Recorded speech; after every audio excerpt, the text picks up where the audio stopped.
Kamusta mga pistol? Bali ngayong araw, meron tayo pupuntahan. So tara, samahan nyo ako.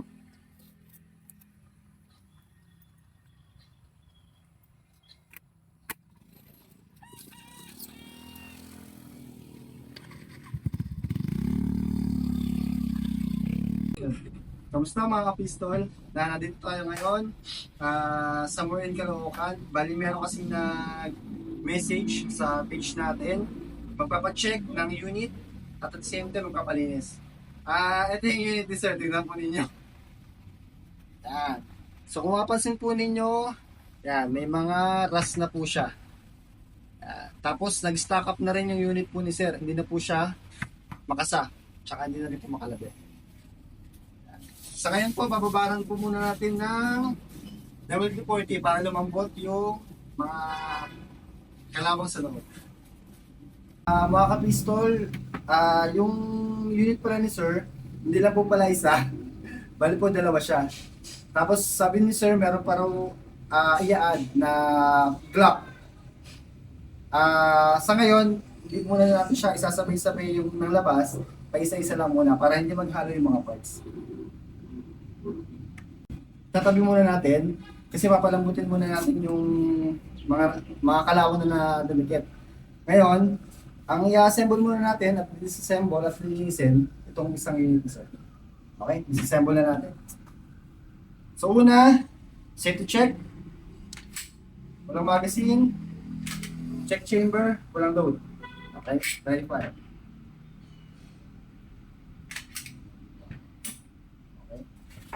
So, disassemble na natin yung unit.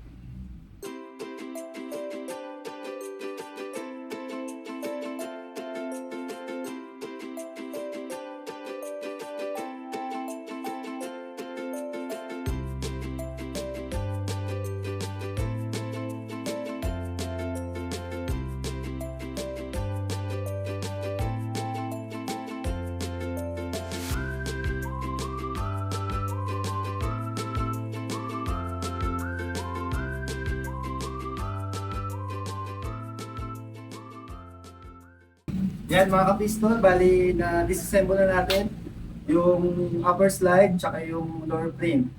So ngayon, lilinisin na natin yung unit design.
Yung mga pistol, bali tapos na po natin na ako linisin yung order ni sir. mga parts tsaka yung unit ni sir. Ayaw niya ng gano'n. Kung mapapansin po ninyo, naka-disassemble pa rin siya. Bali po, i-assemble na po natin.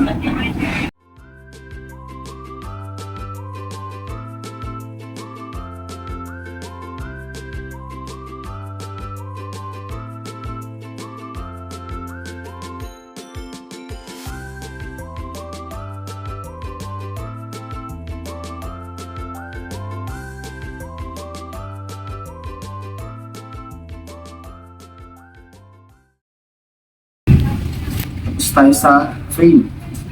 Slide naman.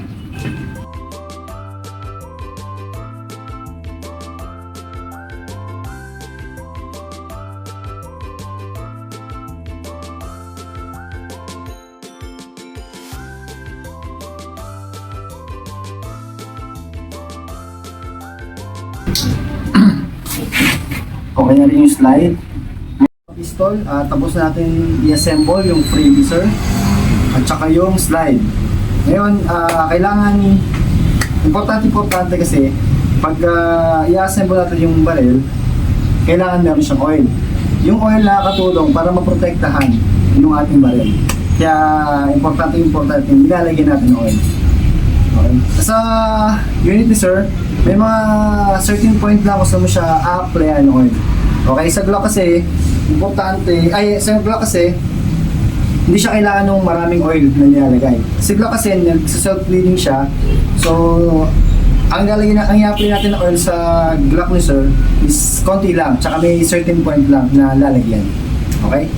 Number 1, dito sa frame, 1 drop.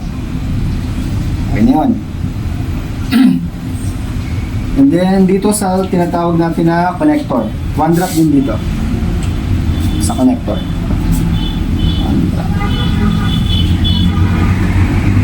Okay. Tapos, sa pinaka-rail, importante, kabilang side. So, tig 1 drop din.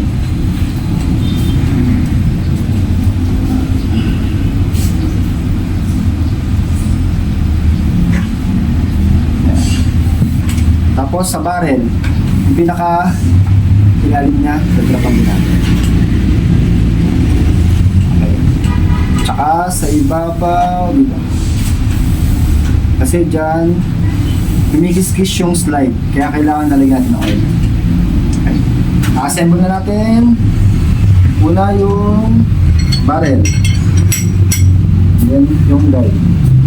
Yung guide, kahit hindi na natin lagyan ng oil, okay lang.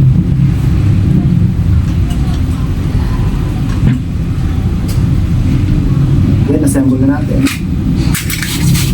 Check natin kung okay na. Working na. Okay. Yun, mga pistol. Ito na yung pangatlong unit na ipapalinis ni sir. Bali yung unit niya, Glock 17C. Ito yung kaya siya naging C kasi compensated. So, pag pinuputok mo siya, mas less yung repair. Okay, kalasin na natin.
Yung mga kapistol.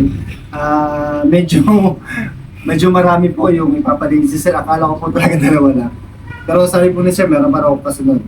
Tignan po natin kung ilan lahat. Kung di po man natin matapos ngayon, siguro babalikan na lang po natin. Tsaka kung mapapansin niyo po itong Glock 41 niya, hindi ko pa siya ma-open, pero nilagyan ko po siya ng WD-40 no, para lumambot yung kalawang.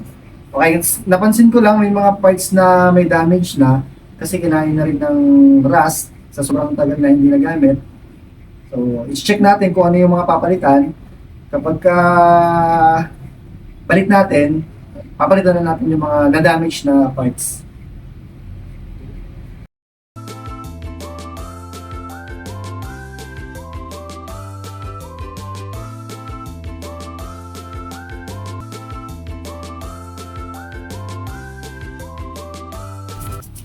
Masaya ang first vlog natin.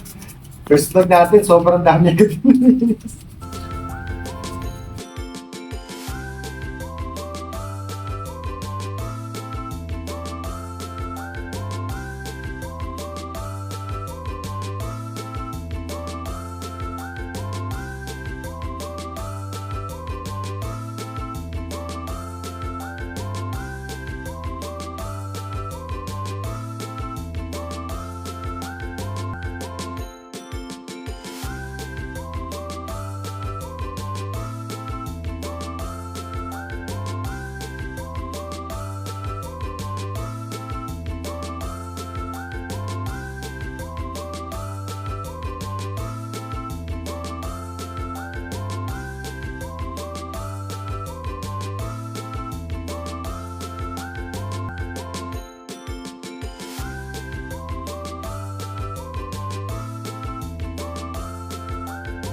Okay.